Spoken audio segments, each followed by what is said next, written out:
Hey guys, welcome back to my channel Bansal biology. Summer research fellowship program से related एक बहुत अच्छा update आया हुआ है, जिसके बारे में आज की वीडियो में हम डिस्कस करने वाले हैं।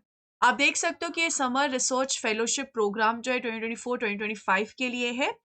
यहाँ पर ये यूपी की तरफ से आया है, जो कि समर रिसर्च फेलोशिप प्रोवाइड कर रहा है 2 मंथ के लिए ब्राइट स्टूडेंट्स को, जो कि अपनी एमएससी में है। फर्स्ट ईयर में हो सकते हैं, सेकेंड ईयर में हो सकते हैं, to work with renowned professor scientist from premium institutes of India में जो वर्क करना चाहते हैं, उनके लिए यहाँ पर स्पेशली ये चीज है। Selected students are given monthly stipend of rupees 25,000 for 2 months। तो एक बहुत अच्छा खासा स्टाइफंड आपको दिया गया है। The fellowship will be given only for दो students who are studying in UP. सिर्फ उनको दिया जाएगा जो यूपी में अपनी स्टडीज जो है वो परस्यू कर रहे हैं।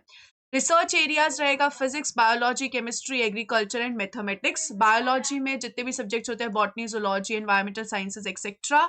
एग्रीकल्चर में plant pathology, horticulture, entomology etcetera. यहाँ पर अगर हम देखें, CST UP offers summer research fellowship to encourage MSc students studying basic science only. Fellowship will not be granted for students pursuing MSc in nursing, home science, computer science, information technology, anthropology, geography, food technology, biotechnology, forensic science, इन सबको नहीं दी जाएगी। तो ये बहुत अच्छी बात है कि इन्होंने स्पेसिफिकली मेंशन कर दिया कि किन किन को नहीं दी जाएगी। ये बहुत ज्यादा कंफ्यूजन रहता है स्टूडेंट्स में।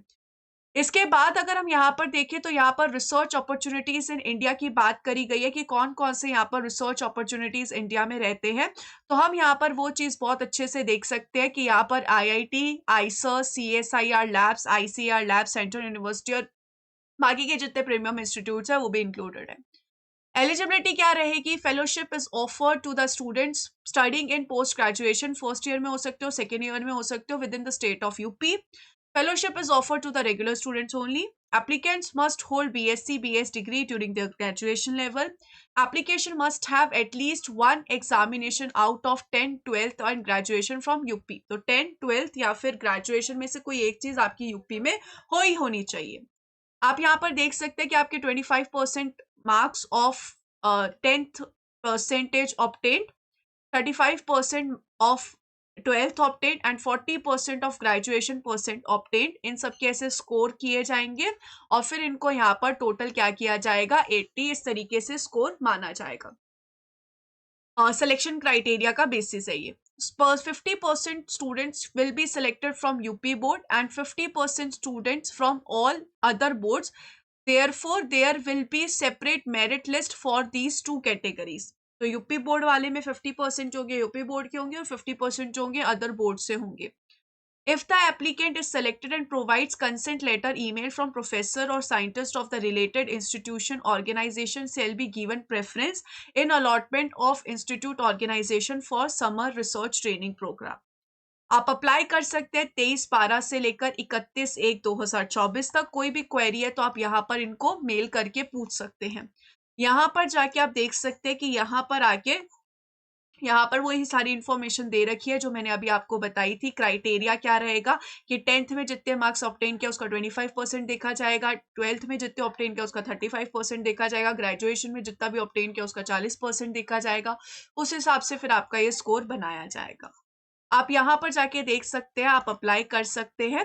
तो यहाँ पर आप आराम से आके अप्लाई कर सकते हैं। आप देख सकते हैं, are you studying in MSc regular mode in UP in current academic session, yes or no?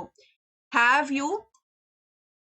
you received the CST UP fellowship before? क्या आपको पहले मिली हुई है? आप इस हिसाब से कर सकते हैं। फिर which of the following examination have you passed from an academic institution school situated in UP?